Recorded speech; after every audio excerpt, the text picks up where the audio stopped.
Hello everyone and welcome to civil Seva Margdarshan. तो आज है 6 जनवरी और हम डिस्कस करने वाले हैं कुछ करंट अफेयर्स। तो चलिए आज का सेशन हम स्टार्ट करते हैं। तो जो हमारा पहला टॉपिक है जिससे हम आज शुरू करने वाले हैं वो है कि इम्पोर्टेंट डेट से, इम्पोर्टेंट डेज से। तो कल था 5 जनवरी यानी कि नेशनल बर्ड डे सेलिब्रेट किया गया था। वो है आपका जनवरी 5 यानी कि नेशनल बर्ड डे। ठीक है, तो इस नेशनल बर्ड डे को जो है इनिशियली यूएसए ने स्टार्ट किया था 2002 में, और अब ये ग्लोबली इसकी रीच बहुत ज्यादा बढ़ चुकी है। अब मोस्टली मेजॉरिटी कंट्रीज में जो है इस डे को 5 जनवरी को सेलिब्रेट किया जाता है। अब नेशनल बर्थ डे को सेलिब्रेट करने के पीछे क्या रीजन है, मेन क्या ऑब्जेक्टिव है, हम उसके बारे में जानते हैं। देखिए, हमारे इकोसिस्टम में जो बर्ड स्पीशीज है उनका पॉपुलेशन बहुत ज्यादा इंपॉर्टेंट होता है हमारा इकोसिस्टम मेंटेन करने में, और हमारा बायोडाइवर्सिटी मेंटेन करने में, और हमारे एनवायरनमेंट को हेल्दी रखने में। तो उसी के लिए इस नेशनल बर्ड डे को सेलिब्रेट किया जाता है ताकि हम उसके एग्जिस्टेंस को हम प्रेज कर सके। और साथ ही साथ आज के टाइम में जो बहुत सारी बर्ड स्पीशीज ऐसी है जो कि अब एंडेंजर लिस्ट में है, और बहुत सारी ऐसी है जो कि अब लापरवाही की वजह से वो एक्सटिंक्ट भी हो चुकी है। तो इन एंडेंजर्ड बर्ड्स को प्रोटेक्ट करने के लिए हम एक अवेयरनेस कैंपेन इशू करते हैं, जिसको कि हम नेशनल बर्ड डे के थ्रू हम कवर करते हैं उसको। ठीक है, तो चलिए, इस बर्ड डे का जो मेन ऑब्जेक्टिव है वो यही था कि हम नेचर में जो बर्ड्स का कंट्रीब्यूशन है, जो बर्ड्स का इंपॉर्टेंस है, उसको समझने के लिए, उसके इंपॉर्टेंस को एक अवेयरनेस क्रिएट करने के लिए हम इसको सेलिब्रेट करते हैं। ठीक है, और साथ ही साथ हम ये भी देखते हैं कि अगर बर्ड्स को कोई नुकसान पहुंचता है तो उससे क्या होता है, बर्ड्स को हमें प्रोटेक्ट करने के लिए क्यों करना पड़ेगा, क्योंकि देखिए जो हैबिटेट लॉस हो रहा है, हैबिटेट लॉस और डिफॉरेस्टेशन हो रहा है, वो भी एक मेजर रीजन है बर्ड स्पीशीज के डिक्लाइनिंग रेट का। चलिए, अब इस साल के थीम की अगर हम बात करें तो थीम है every bird counts your observation matters. तो ये इस साल का थीम है जो कि क्या करता है, it encourages people's involvement in birds conversation conservation, sorry. चलिए, अब हम इंटरनेशनल न्यूज पे आते हैं। तो कल के सेशन में भी हमने यूएस और वेनेजुएला कॉन्फ्लिक्ट को हमने डिस्कस किया था डिटेल्स में, और आज भी जो है हमारे भी जो हमारा सबसे पहला आर्टिकल है इंटरनेशनल सेक्शन में वो है यूएस वेनेजुएला कॉन्फ्लिक्ट को लेके। और इस आर्टिकल में हम एक मेजर जो क्रिप्स जो है इस आर्टिकल का वो ये है कि यूएसए ने वेनेजुएला पे एयर स्ट्राइक किया, और साथ ही साथ वेनेजुएला के जो करंट प्रेसिडेंट थे, वेनेजुएला के जो करंट प्रेसिडेंट थे निकोलस मैड्यूरो और उनकी वाइफ को कैप्चर कर लिया गया है, किसके द्वारा, यूएस मिलिट्री के द्वारा। चलिए, अब इस आर्टिकल के बारे में पढ़ते हैं। तो ये जो एयर स्ट्राइक और कैप्चर किया गया था, इसको 3 जनवरी 2026 को किया गया था, और इस ऑपरेशन का नाम उन्होंने रखा था ऑपरेशन एब्सोल्यूट रिजॉल्व। इसका नाम रखा गया था ऑपरेशन एब्सोल्यूट रिजॉल्व। तो इस ऑपरेशन का जो मेन एम था वो ये था कि पहला, सबसे पहले तो वेनेजुएला पे स्ट्राइक करवाना, और मेजर ऑब्जेक्टिव था जो उधर की प्रेसिडेंट है यानी कि वेनेजुएला की प्रेसिडेंट और उनकी जो वाइफ है उनको कैप्चर करके यूएसए में लेकर जाना। ठीक है, तो ये उनका एम था। अब यूएसए का क्या कहना है, जैसे कि हमने कल भी डिस्कस किया था, यूएसए का ये क्लेम है कि वेनेजुएलन प्रेसिडेंट जो है वो ड्रग ट्रैफिकिंग और नार्को टेररिज्म और साथ साथ करप्शन में इन्वॉल्व है, इसीलिए उनका ये एक्शन है वेनेजुएला के तरफ, किसके लिए, migration issue, drug trafficking and narco terrorism, साथ में करप्शन भी। चलिए, अभी करेंटली जो वेनेजुएला के जो वाइस प्रेसिडेंट थे, वेनेजुएला के जो वाइस प्रेसिडेंट थे डेल्सी रोड्रिगेज, उनको अभी करेंटली वेनेजुएला के इंटरिम प्रेसिडेंट बनाया गया है। इंटरिम प्रेसिडेंट मतलब जो टेम्परेरी प्रेसिडेंट है, अभी करंट सिचुएशन को देखते हुए तो इनको अपॉइंट किया गया है। चलिए, अब इस ऑपरेशन के बारे में हम थोड़ा जान लेते हैं। तो एक टर्म है RQ-170 सेंटिनल। RQ-170 सेंटिनल, तो ये क्या है, देखिए ये एक ड्रोन है, इसको हम सेंटिनल ड्रोन कहते हैं, सर्विलेंस ड्रोन है। ये एक ड्रोन नहीं है, इसका नाम ड्रोन हम कह सकते हैं बट ये ड्रोन नहीं है। ये एक बिना वेपन के एक सर्विलेंस सिस्टम है, एक एयरक्राफ्ट है जो कि सिर्फ सर्विलेंस में काम आता है, और इसका काम स्ट्राइक्स वगैरह करने में या किसी भी मतलब वेपनाइज्ड सिस्टम में इसको यूज नहीं किया जाता है। अब देखिए, इसका एक खास अगर हम कैरेक्टरिस्टिक्स देखें तो इसका कैरेक्टरिस्टिक ये है ना कि इसको डिटेक्ट करना थोड़ा मुश्किल होता है, ये इजीली रेडार में डिटेक्ट नहीं हो पाता है और साथ ही साथ इसका मेन जो काम है वो सिर्फ सर्विलेंस का है, ठीक है। तो इसको है सर्विलेंस यानी कि इंफॉर्मेशन कलेक्ट करना, टारगेट्स को देखना, आइडेंटिफाई करना and carry out electronic warfare in a specific area. यानी कि इसका मेजर काम जो है वो सिर्फ इंफॉर्मेशन कलेक्ट करना और अपने हेडक्वार्टर्स में या फिर जहां भी इनको पहुंचाना होता है इंफॉर्मेशन इलेक्ट्रॉनिकली ये पहुंचाते हैं। उसके बाद जो मिलिट्री एयरक्राफ्ट्स होती है जिनके अंदर वेपन्स होते हैं फिर वो अपना आगे का काम करती है, ठीक है। चलिए अब हम वेनेजुएला की अगर हम बात करें तो हम थोड़ा वेनेजुएला का जो है अब ज्योग्राफी समझ लेते हैं, क्योंकि सिंस यूएसए और वेनेजुएला इतना ज्यादा न्यूज में है तो वेनेजुएला से रिलेटेड कुछ फिजिकल जो पॉइंट्स होते हैं, जो फैक्चुअल पॉइंट्स होते हैं जो कि इंपॉर्टेंट होता है जानना, अब वो हम जानते हैं।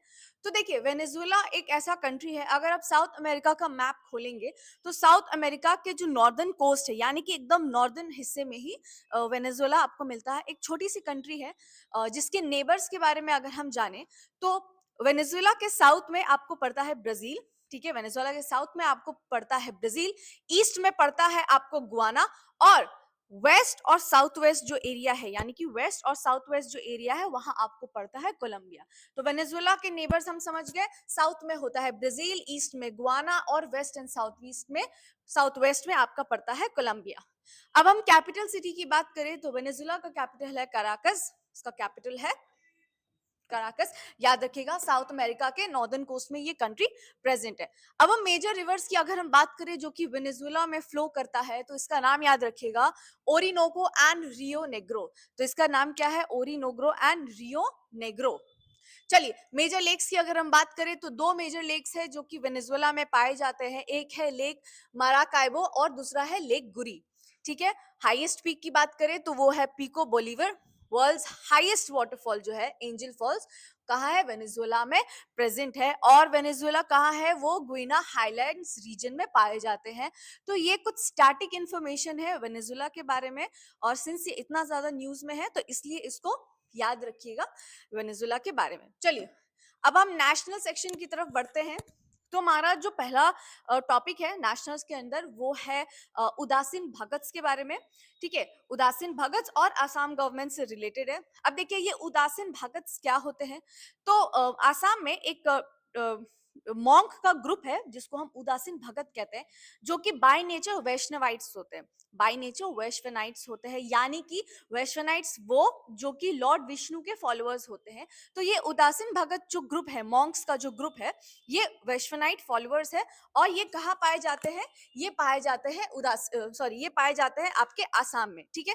तो अब क्या है, आसाम गवर्नमेंट ने एक स्कीम, फाइनेंशियल स्कीम इनके लिए लॉन्च किया है, जिसमें से कि इन उदासीन भगत को मंथली 1500 रुपीज का फाइनेंशियल असिस्टेंस प्रोवाइड किया जाएगा। अब देखिए इस असिस्टेंस को प्रोवाइड करने का मेन रीजन ये है कि ये जो भगत हैं तो इनका एक बहुत ज्यादा रोल है आसाम के ट्रेडिशनल कल्चर को प्रिजर्व करने का। वहाँ की जो ट्रेडिशनल म्यूजिक है, ट्रेडिशनल डांस है, जो आपका जितने भी फेस्टिवल्स है, मतलब एक काइंड ऑफ उनको प्रोटेक्ट करता है, ये प्रोटेक्ट करने का काम करते हैं ये भगत, ठीक है। तो इसलिए उस कल्चरल हेरिटेज को प्रमोट करने के लिए, प्रोटेक्ट करने के लिए असम गवर्नमेंट ने एक बहुत अच्छा डिसीजन लिया है कि उनको हर महीने 1500 रुपीज का फाइनेंशियल असिस्टेंस डायरेक्टली उनके बैंक अकाउंट में प्रोवाइड किया जाएगा। यानी कि कोई भी थर्ड पर्सन या मिडिलमैन का इन्वॉल्वमेंट नहीं होगा और कोई कैश ट्रांसफर नहीं है, डायरेक्ट बैंक अकाउंट से ट्रांसफर होने वाला है। चलिए तो ये किसने लॉन्च किया है? असम चीफ मिनिस्टर हिमंता बिस्वा शर्मा ने। Aim to support celebrate monks living in traditional westernise Satras. Satras are important religious and cultural institution of Assam. Assam देखिए तो ये जो उदासीन भगत है ना, ये सत्रा में रहते हैं। अब सत्रा क्या होता है? तो देखिए असम में एक जो ट्रेडिशनल सेंटर है, सत्रा असम में एक ट्रेडिशनल सेंटर है जहां पर जो ये जितने भी ट्रेडिशनल गाने, ट्रेडिशनल डांस, प्रेयर्स वहां परफॉर्म किए जाते हैं। किनके थ्रू? ये भगत के थ्रू, ठीक है। तो ये भगत में ही उदासीन भगत एक है जो कि वैश्वनाइट है, यानी कि वैश्वनाइट सत्र में ऐसा इंस्टीट्यूशन जहाँ पे विष्णु की पूजा की जाती है, जहाँ पे लॉर्ड विष्णु को प्रेज किया जाता है, इसलिए इसको वैश्वनायत सत्र कहा गया है। ठीक है, चलिए, तो बेनिफिशरीज आर कॉल्ड उदासीन भगत, उनको उदासीन भगत से जिनको दिया जा रहा है 1500 रुपीज पर मंथ उनको प्रोवाइड किया जाएगा एंड ये डीबीटी होने वाला है, यानी कि directly transfer to the bank account. ठीक है, डीबीटी होने वाला है ये चीज। चलिए, अब नेक्स्ट न्यूज पे आते हैं तेलंगाना असेंबली के बारे में। तो एक तेलंगाना असेंबली ने एक बहुत ही अच्छा डिसीजन लिया है। उन्होंने एक अमेंडमेंट बिल पास किया है जिसमें से वो अबॉलिश किया है 2 child norm for local body election. तो देखिए, जो तेलंगाना का जो पंचायती राज सिस्टम है, तो उसने करीब आई थिंक 1994 में उनका ये डिसीजन था कि लोकल बॉडी जो इलेक्शन है, यानी कि ग्राम पंचायत वगैरह जो लोकल लेवल पे जो इलेक्शंस होते हैं, तो उसमें उन कैंडिडेट्स को डिस्क्वालीफाई कर दिया जाएगा जो कि जिनके पास 2 बच्चे से ज्यादा है। ठीक है, जिनके पास 2 से ज्यादा बच्चे हैं, उन कैंडिडेट्स को डिस्क्वालीफाई कर दिया जाएगा, यानी कि वो एक 2 चाइल्ड पॉलिसी पे, 2 चाइल्ड नॉर्म पर वो स्टिक होने वाले हैं। अब देखिए, उस टाइम जो है ये तेलंगाना तो एग्जिस्ट नहीं करता था, उस टाइम जो था अनडिवाइडेड आंध्र प्रदेश था, क्योंकि तेलंगाना कट होके बाइफरकेट हुआ है आंध्र प्रदेश से 2014 में, तो तब हम आंध्र प्रदेश इसको हम रेफर कर सकते हैं। अब देखिए, उस टाइम क्या था ना कि काफी ज्यादा रैपिड पॉपुलेशन इंक्रीज की वजह से बहुत सारी प्रॉब्लम्स फेस करने पड़ रही थी। फाइनेंशियल प्रॉब्लम हो रहा था, पॉवर्टी लेवल काफी बढ़ रहा था आंध्र प्रदेश में, अनएम्प्लॉयमेंट पीक पे था, और साथ ही साथ फूड सिक्योरिटी की भी प्रॉब्लम आ चुकी थी तेलंगाना में, यानी कि जब उस टाइम जो अनडिवाइडेड आंध्र प्रदेश था वहां पर। तो इसी को मुद्देनजर रखते हुए बहुत ही ग्राउंड लेवल पे एक बहुत ही अच्छा डिसीजन लिया गया कि उन कैंडिडेट्स को हम इलेक्शन लड़ने नहीं देंगे जिनके पास 2 से अधिक बच्चे हैं। तो इसकी वजह से क्या हुआ, इस स्कीम की वजह से क्या हुआ कि लोग जो है इस 2 चाइल्ड नॉर्म पॉलिसी को फॉलो करने लगे। लेकिन अभी इसको क्यों रिमूव किया गया है इस पॉलिसी को, देखिए, तो अब जो करेंटली तेलंगाना है, स्पेशली जो तेलंगाना की जो रूरल एरियाज है, तो वहां पे जो अभी करेंटली फर्टिलिटी रेट है, जो टोटल फर्टिलिटी रेट है, वो बहुत ही रैपिडली मतलब डिक्लाइन हुआ है, यानी कि इसका रेट जो है वो काफी हद तक गिर चुका है। तो जिसकी वजह से क्या है कि पॉपुलेशन काफी डिक्रीज हो रहा है, और अगर ऐसा ही चलते रहा तो शायद इस डेकेड में या आने वाले 5 से 10 सालों में जो रूरल एरियाज है तेलंगाना के, वहां का पॉपुलेशन जो है बहुत ही ज्यादा कम हो जाएगा, जो कि तेलंगाना के डेमोग्राफी के लिए वो सही नहीं है। इसीलिए एक अमेंडमेंट बिल पास कराया गया है जिसमें से कि इस 2 चाइल्ड नॉर्म पॉलिसी को हटाया गया है, यानी कि अब ग्राउंड लेवल पे, यानी कि पंचायती लेवल पे जो है जो कैंडिडेट्स जिनके अब 2 से अधिक बच्चे हैं, वो भी पार्टिसिपेट कर सकेंगे पहले वाले बिल के अगेंस्ट। ठीक है, तो ये सेकेंड न्यूज हमने कवर कर लिया है। अब हम थर्ड न्यूज के बारे में आते हैं, जो कि है ऑपरेशन स्माइल 12, जो कि है ऑपरेशन स्माइल 12, जिसको की कंडक्ट कराया गया है साइबराबाद में। अब ये साइबराबाद क्या है, देखिए, साइबराबाद को एक अलग सा सिटी नहीं है, हैदराबाद का ही एक बहुत ही प्यारा निकनेम रखा गया है साइबराबाद, क्योंकि हैदराबाद साउथ में अलोंग विद बैंगलोर एक आईटी हब भी है, इसलिए लोगों ने एक प्यार से हैदराबाद को साइबराबाद भी बोलते हैं। चलिए, तो ये ऑपरेशन स्माइल 12 जो है, इसको किसने लॉन्च किया है, इसको लॉन्च किया गया है by Cyberabad police of Telangana. ठीक है, अब ये क्या है, देखिए, ये जो है ये 1 महीने का लंबा ऑपरेशन है जिसमें जितने भी मिसिंग बच्चे हैं उनको ढूंढा जाएगा। ये जो है मिशन जो है ये जनवरी 2026 में कंडक्ट कराया जा रहा है, यानी कि 1 टू 31 जनवरी 2026 में ये ऑपरेशन स्माइल 12 लॉन्च किया गया है। अब देखिए, इस ऑपरेशन का जो मेन ऑब्जेक्टिव है, जो मेन फोकस है, जितने भी माइनर्स है, जितने भी वल्नरेबल माइनर्स हैं, स्पेशली माइनर्स जो 18 साल के नीचे बच्चे हैं, उनको ढूंढना उनका पहला फोकस है, मेन प्राइमरी ऑब्जेक्टिव उनका ये है। चलिए, नेक्स्ट स्लाइड पे आते हैं। तो ये 1 जनवरी से शुरू हुआ था और 30 जनवरी तक है, 31 तक नहीं है। ठीक है, तो ये किस एरिया को कवर करता है, तो देखिए, जो हैदराबाद या फिर साइबराबाद जो पुलिस कमिश्नरी एरिया है, तो ये उसको कवर करने वाला है ये मिशन। ठीक है, इसमें क्या होने वाला है, जो देखिए, इस मिशन का जो है सबसे एक हाईलाइट की बात करें तो ये फेशियल रिकॉग्निशन टेक्निक यूज करने वाला है, या फिर टेक्नोलॉजी यूज करने वाला है, और साथ ही साथ इसको एक मोबाइल ऐप के थ्रू इंप्लीमेंट कराया जाएगा, जिस ऐप का नाम है दर्पण। इस ऐप का नाम याद रखिएगा, ये किसी वनडे में क्वेश्चन में पूछा जा सकता है कि दर्पण मोबाइल एप्लीकेशन किस स्टेट ने या किस सिटी ने लॉन्च किया था। चलिए, अब इसका एम क्या है कि हम चिल्ड्रन को उनके फैमिलीज के साथ यूनाइट कर सके और मेन फोकस किस पे किया जाएगा, माइनर्स को ढूंढने में किया जाएगा। चलिए नेक्स्ट न्यूज पे आते हैं प्रगति के बारे में। ठीक है, तो प्रगति क्या है, प्रगति का हम पहले फुल फॉर्म जान लेते हैं। तो प्रगति का फुल फॉर्म जो है वो है proactive governance and timely implementation. तो ये क्या है, प्रगति का फुल फॉर्म है proactive governance and timely implementation. चलिए, तो ये एक स्कीम है या फिर इसको हम पॉलिसी कह सकते हैं, इम्प्लीमेंटिंग पॉलिसी कह सकते हैं, जो कि कब लॉन्च हुआ था, जिसको 2015 में लॉन्च किया गया था, जो कि करंट हमारी गवर्नमेंट है under the vision of the current prime minister Narendra Modi ji. तो उनके विजन के अंडर इस प्रगति स्कीम को लॉन्च किया गया था। अब देखिए ये अभी न्यूज में क्यों है, ये न्यूज में अभी इसीलिए है क्योंकि अभी रिसेंटली 31 दिसंबर को 2025 को इसका 50th मीटिंग कंडक्ट कराया गया था। किसके चेयरमैनशिप में, अंडर हमारे जो प्राइम मिनिस्टर है मिस्टर नरेंद्र मोदी, उनके चेयरमैनशिप में इसको कंडक्ट कराया गया था। अब देखिए इस प्रगति का जो मेन ऑब्जेक्टिव है, जो वो क्या है उसके बारे में हम जानते हैं। तो देखिए जितने भी पब्लिक इंफ्रास्ट्रक्चर से रिलेटेड जो काम चल रहे हैं उनको मॉनिटर करने के लिए, है ना, ग्रीवेंसेस सॉल्व करने के लिए इस स्कीम को हम यूज करते हैं, ताकि जो भी इंफ्रास्ट्रक्चर का काम चल रहा है, चाहे वो रोड मेकिंग हो, चाहे वो कुछ पब्लिक बिल्डिंग्स हो, कोई भी काम हो, तो उसमें जो आपको प्रॉब्लम्स आ रही है या आपको कुछ सजेशन है या फिर किसी भी टाइप का ग्रीवेंसेस है या लॉसेस है, तो आप इस पॉलिसी के थ्रू इसको ऑब्जर्व किया जाता है। चलिए, तो इस बार जो 50th मीटिंग कराया गया था, तो उसमें जो जितने भी इंफ्रास्ट्रक्चर प्रोजेक्ट्स हैं, तो आज के टाइम में जो है ना जितना भी इंफ्रास्ट्रक्चर प्रोजेक्ट्स हो रहे हैं, तो काफी एक डिले देखा जा रहा है, जो उनको एक एक्चुअल डेडलाइन दी गई है कि आपको इस टाइम लिमिट तक आपको ये काम खत्म करना है, तो उससे भी बियॉन्ड जाके वो काम खत्म हो रहा है, या फिर वो काम जो है आधे में रुक जा रहा है, या फिर किसी भी कारण वो जो रुक जा रहा है। तो ये एक बहुत ही मेजर डिले है जो इंफ्रास्ट्रक्चर प्रोजेक्ट को रिलेटेड। और इस डिले का जो मेन रीजन है वो है लैंड एक्विजिशन, वो है लैंड एक्विजिशन। लैंड एक्विजिशन मतलब कि जबरदस्ती जिस लैंड पे कब्जा कर लिया जाता है उसको लैंड एक्विजिशन बोला जाता है। तो ये एक मेजर रीजन है कि जितने भी पब्लिक इंफ्रास्ट्रक्चर डेवलपमेंट है उसमें जो डिले हो रही है उसके लिए। चलिए, अब ये बोलता है अकॉर्डिंग टू दिस रिपोर्ट, जो ये 50th मीटिंग बैठी है उसके हिसाब से ये जो लैंड एक्विजिशन है ये 35% आपका टोटल है जितने भी प्रोजेक्ट डिले है, यानी कि ये 35% इसका कंट्रीब्यूशन है डिले करने में। ठीक है, तो इस मीटिंग को किसने, तो ये जो स्टेटमेंट है लैंड एक्विजिशन वाला, उसको किसने स्टेट किया था, उसको हमारे कैबिनेट सेक्रेटरी ने स्टेट किया था। ठीक है, ये आपका 50th जो प्रगति मीटिंग है इसके रिपोर्ट्स के अकॉर्डिंग है।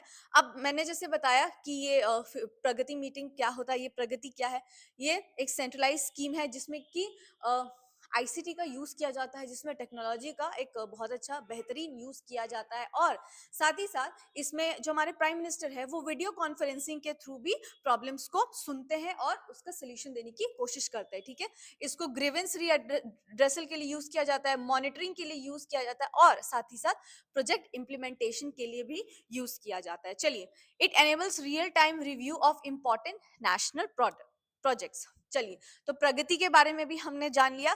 अब हम नेक्स्ट की बात करें तो बैटरी पैक आधार सिस्टम क्या है, बैटरी पैक आधार सिस्टम। तो ये एक ऐसा सिस्टम है जिसको कि सेंट्रल गवर्नमेंट ने लॉन्च किया है, किसके लिए, स्पेशली जो ईवी व्हीकल्स है, जो इलेक्ट्रॉनिक व्हीकल्स है जो बैटरी पर चलती है, उसके लिए इसको लॉन्च किया गया है। ठीक है, बैटरी पैक आधार सिस्टम, इसको बीपीएएन भी बोलते हैं, बीपीएएन। ठीक है, बैटरी पैक आधार नंबर या न्यूमेरिकल भी हम कह सकते हैं। तो देखिए इसमें जितने भी जो ईवी है, ईवी ऑपरेटेड जो 2 या 3 व्हीकल्स जो गाड़ियां हैं, तो उसमें क्या है, जो इंडिजिनियसली जो है उनको एक आइडेंटिफिकेशन देने के लिए ये इस सिस्टम को लॉन्च किया गया है। यानी कि अब जितने भी ईवी व्हीकल्स हैं, specially two wheeler and 3 wheelers, तो उनकी बैटरी पर एक 12 डिजिट का जो अल्फा न्यूमेरिक नंबर डाला जाएगा, जो कि उनको एक आइडेंटिटी वो प्रोवाइड करेगा। ठीक है, तो ये मेन फीचर है, मेन ऑब्जेक्टिव है इस बीपीएएन का। अब देखिए इसका काम हम देखते हैं। ये एक indigenously develop digital ID system है बैटरी वगैरह के लिए। ठीक है, ये ना डाटा आपका, ये जितना भी डाटा है, चाहे वो फिजिकल डाटा हो या फिर जो इंटरनल डेटा हो, यानी कि स्टैटिक डेटा और डायनेमिक डेटा, दोनों को ये स्टोर और मॉनिटर करने का काम करती है। ठीक है, इसका ये फीचर हो गया। साथ ही साथ ये data related to battery use and status. ठीक है, अब इसका मेन क्या एम क्या है? देखिए, ईवी में ट्रांसपेरेंसी को इम्प्रूव करने के लिए, क्योंकि बहुत बार क्या हो जाता है कि अगर बैटरी आपका काफी समय से चल रहा है तो उससे क्या है कि थोड़ा ही बहुत कंट्रीब्यूशन होता है आपके पोल्यूशन में, जो कि एक काइंड ऑफ पोल्यूशन आपका क्रिएट करता है। एनवायरमेंटल डिग्रेडेशन में भी ये बैटरीज का एक बहुत मेजर रोल होता है। तो देखिए, इसको एनवायरमेंटल इम्पैक्ट को रिड्यूस करने के लिए भी इस सिस्टम को लॉन्च किया गया है, और ये टाइम टू टाइम जितनी भी बैटरी रजिस्टर्ड है इसके अंदर, उन सबको वो मॉनिटर करने का काम करेगी। चलिए नेक्स्ट स्लाइड पे आते हैं। तो नोएडा में नोएडा के एक government medical college and hospital में सेंट्रल गवर्नमेंट का पहला एआई क्लिनिक लॉन्च किया है। कहाँ पर? ग्रेटर नोएडा के जीआईएमएस में, जो हमारे है इंडिया का पहला गवर्नमेंट एआई क्लिनिक लॉन्च किया गया है। चलिए, तो इसका मेन एम क्या है कि हेल्थ केयर सेक्टर में हम एआई टेक्नोलॉजी को और ज्यादा प्रमोट करें और ज्यादा यूज करें, ताकि जो हमारा मेडिकल इंफ्रास्ट्रक्चर है और जो हेल्थ केयर सिस्टम है हमारी कंट्री का, उसको हम और भी ज्यादा इसको इम्प्रूव किया जा सके। चलिए नेक्स्ट पे आते हैं। तो अब हम बात करते हैं बैटल ऑफ कोरेगांव भीमा, जिसकी 208 एनिवर्सरी सेलिब्रेट की गई है। कहां पर? पुणे में। क्या? Battle of Koregaon Bhima. चलिए, अब ये क्या है बैटल ऑफ कोरेगांव भीमा? तो इस बैटल को लड़ा गया था 1 जनवरी 1818 को। इस बैटल को लड़ा गया था 1 जनवरी 1818 को। कहां पर? पुणे में। किसके अगेंस्ट? तो ये जो वॉर था, ये एक मिलिट्री वॉर था। किसके बीच में? जो ब्रिटिश ईस्ट इंडिया कंपनी थी वो, और जो मराठा किंगडम के जो पेशवास थे, तो इन दोनों के बीच में इसको मिलिट्री जो वॉर था ये लड़ा गया था। ठीक है, अब देखिए ये इतना ज्यादा इंपॉर्टेंट क्यों है, ये मतलब लोग इतना क्यों इनको मना रहे हैं? क्योंकि ये जो एनिवर्सरी सेलिब्रेशन थे, इसमें अगर न्यूमेरिकली हम बात करें तो 7 लाख पीपल का जो है मार्क किया गया था कि इतने लोग प्रेजेंट है इस एनिवर्सरी सेलिब्रेशन में। तो देखिए, ये एक पहला ऐसा, और स्पेशली जो है दलित कम्युनिटी इस वॉर को बहुत ज्यादा मानती है, क्योंकि ये एक ऐसा वॉर था जो कि जो लो कास्ट के, यानी कि कास्टिज्म के अगेंस्ट एक वॉर लड़ा गया था। मेनली जो लो कम्युनिटी है और जो अम्बेडकराइट्स जो है ग्रुप, तो वो उनके अगेंस्ट जो है इस वॉर को उस टाइम ये लड़ा गया था। तो मोस्टली जितने भी दलित कम्युनिटी वाले हैं वो इसको बहुत ज्यादा मानते हैं इस बैटल को, और इसीलिए उन्होंने एक जय स्तंभ इस्टेब्लिश किया था वहीं पे पुणे में ही, जो ये डिस्ट्रिक्ट जो ये विलेज है पेडणे विलेज, उन्होंने एक जय स्तंभ इस्टेब्लिश किया था वहां पे, ऑनर करने के लिए जितने भी हमारे मराठा के जो पेशवास थे जिन्होंने अपनी जान दी थी इस वॉर में, तो उन सबको ऑनर करने के लिए इस एनिवर्सरी को मनाया जाता है। इसको हम कहते हैं ऑफ कोरेगांव भीमा। चलिए, अब डिफेंस से रिलेटेड हम बात करते हैं।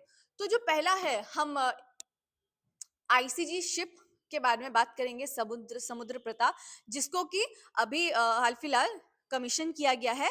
तो ये आईसीजी शिप क्या होता है? देखिए, ये इंडियन कोस्ट गार्ड का शिप है। इंडियन नेवी का शिप अलग होता है और ये कोस्ट गार्ड इनका शिप अलग है। तो ये जो समुद्र प्रताप है, ये इंडियन कोस्ट गार्ड को जो है कमीशन किया गया है गोवा में। कहा? समुद्र प्रताप इन गोवा। कब? ऑन 5 जनवरी, यानी कि कल ही इसको कमीशन किया गया है। तो इसको किसने कमीशन किया है? जो हमारे करंट डिफेंस मिनिस्टर है राजनाथ सिंह, उन्होंने इसको कमीशन किया है। ठीक है, अब देखिए ये इंपॉर्टेंट क्यों है? क्योंकि ये पहला indigenously develop pollution control vessel है। क्या है? पोल्यूशन कंट्रोल वेसल, यानी कि पीसीवी। ठीक है, तो अब ये इंपॉर्टेंट है क्योंकि ये पहला इंडिजिनियसली डेवलप जो है पीसीवी है।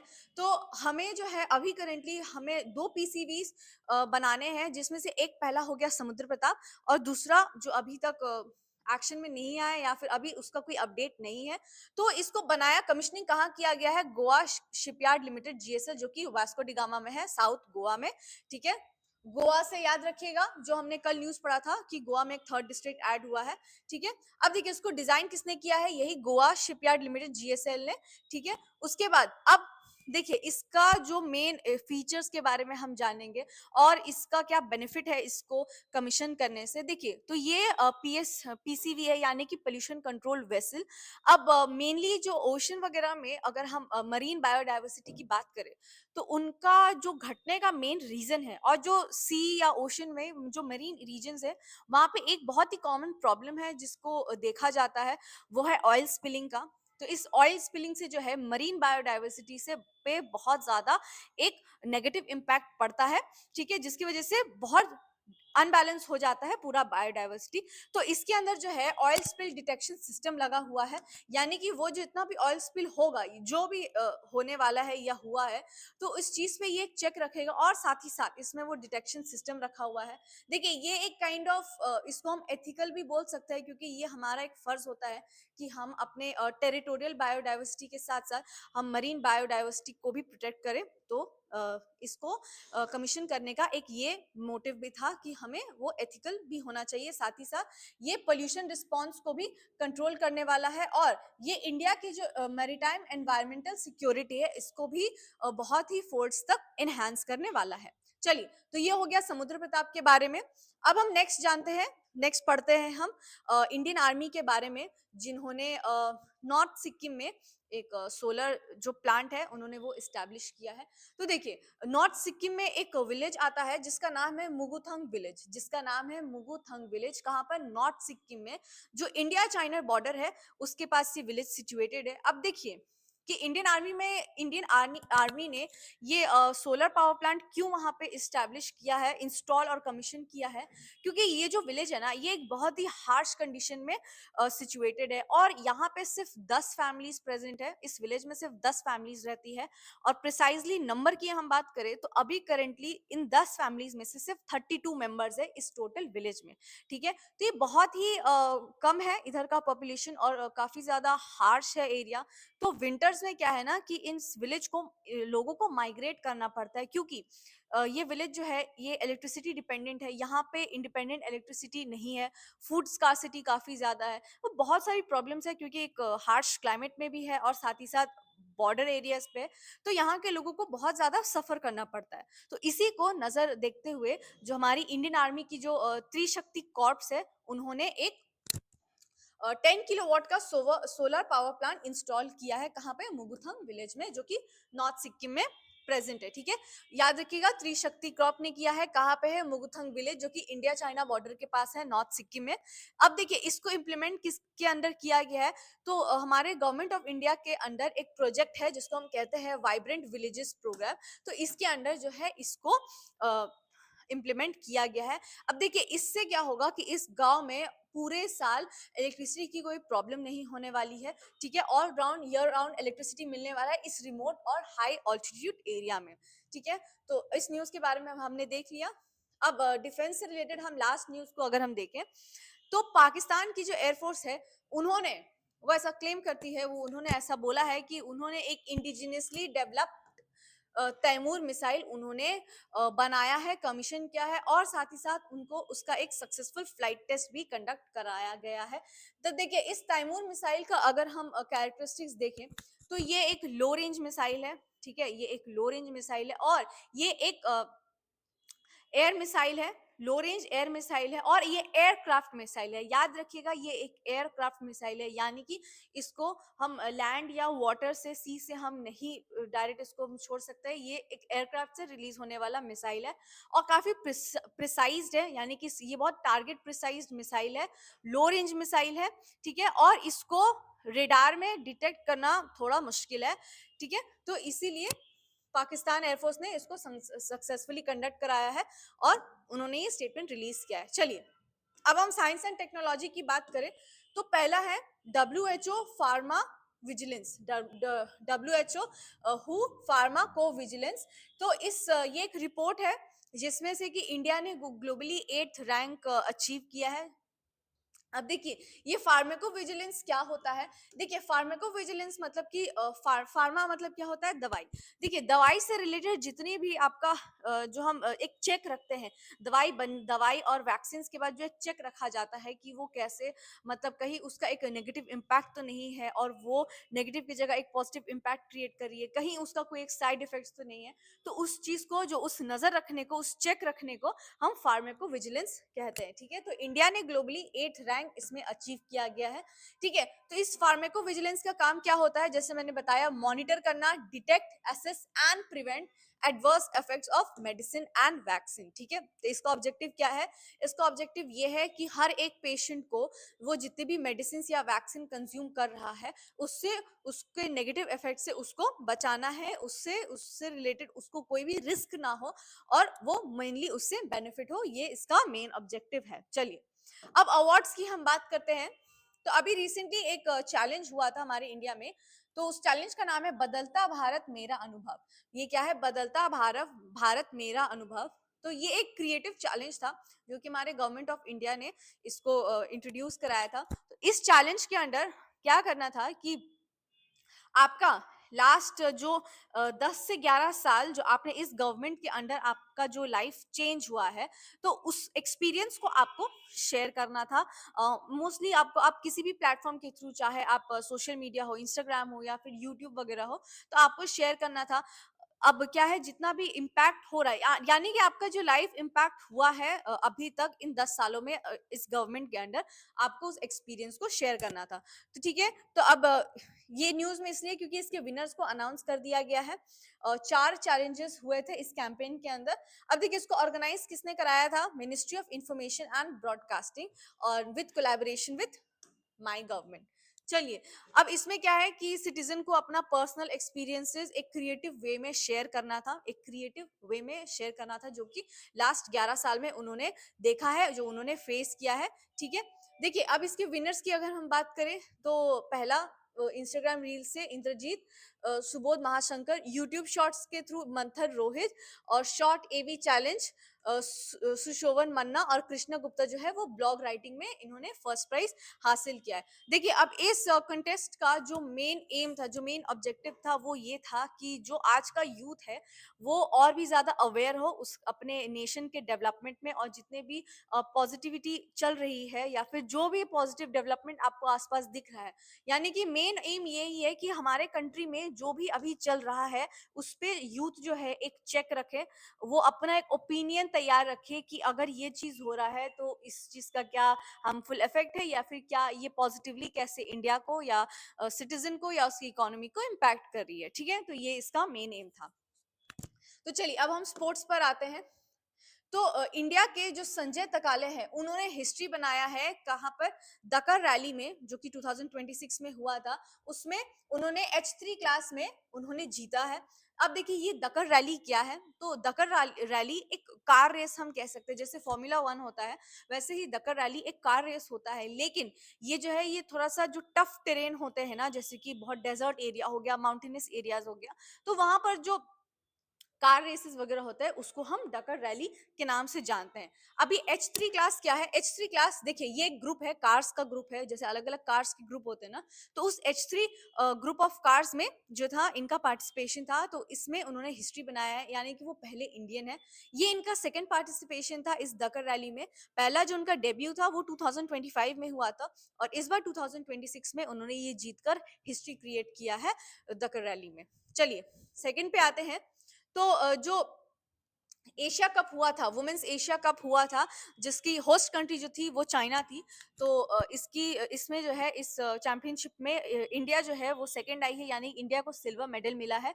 और इंडिया 1-4 के स्कोर से हार चुकी है चाइना से, और चाइना गोल्ड मेडल मिला है, अचीव किया, यानी चाइना जो है चैंपियन हुआ है 2025 हॉकी कप का। चलिए, करंट अफेयर्स रिवीजन पे आते हैं। तो which state assembly remove the two child rule? तो टू चाइल्ड रूल जो है वो कहाँ पे हटा है? वो तेलंगाना में हटा है। हु डिजाइन एंड बिल्ड समुद्र प्रताप? तो समुद्र प्रताप को किसने बनाया है?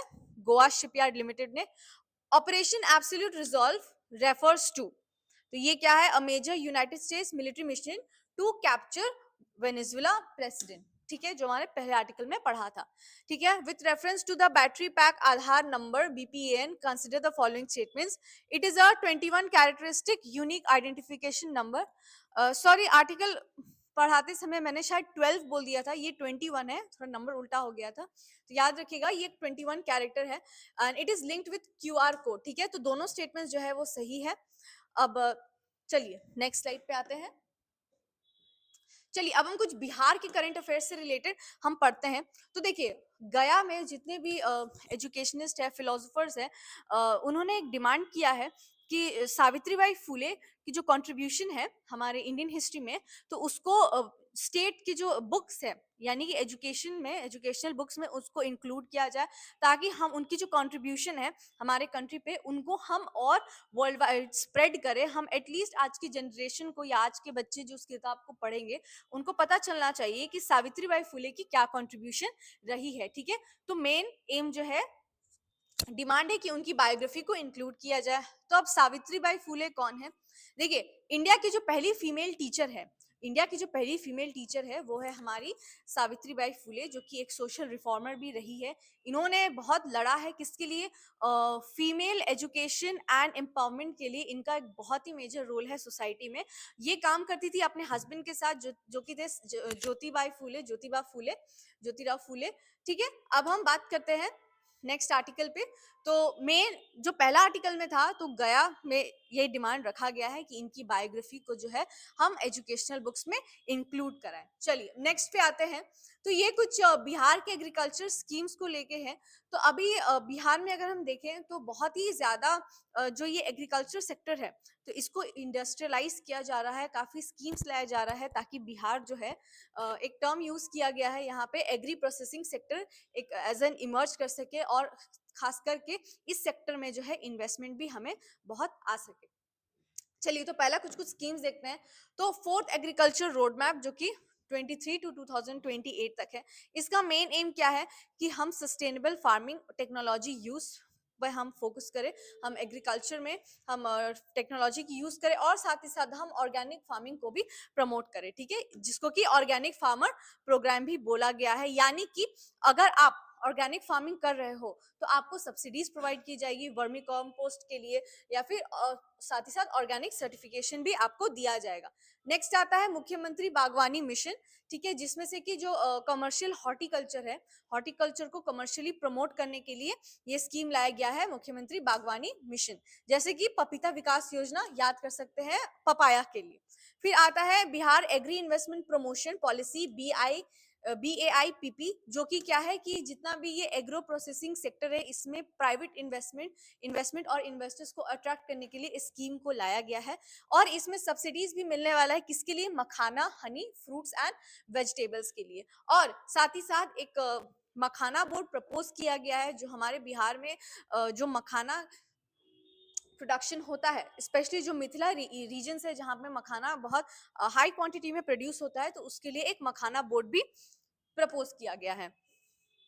ठीक है, और साथ ही साथ बिहार कृषि ऐप और स्मार्ट मीटर्स भी लगाया गया है, और टेक्नोलॉजी को यूज करने के लिए जो है प्रमोट किया जा रहा है कि फार्मर्स टेक्नोलॉजी को एवरीडे यूज कर सके। अब नेक्स्ट न्यूज पे आते हैं। तो एक गोरखपुर सिलीगुड़ी एक्सप्रेसवे प्रोजेक्ट आने वाला है, जो कि नॉर्थ ईस्ट और नेपाल में जो ट्रेड है उस टाइमिंग को कम कर सके, करीब 6 से 8 घंटे के मार्जिन तक। ठीक है, तो इसको जो है लेट 2025 और अर्ली 2026 में इसको फाइनलाइज किया है। चलिए, अब हम आज का आखिरी टॉपिक जो है मेंस रिलेटेड टॉपिक में हम आते हैं। तो इस टॉपिक को जो है हमने कल ही डिस्कस कर लिया था, जो कि था अरावली हिल्स टॉपिक। ठीक है, आप कल का वीडियो आप रेफर कर सकते हैं। तो देखिए, तो आज के सेशन के लिए इतना ही हम रखेंगे। हम कल फिर एक करंट अफेयर्स का सेशन लेके आएंगे, और अगर आपको पसंद आया then please like and subscribe to the channel civil Seva Margdarshan. Thank you.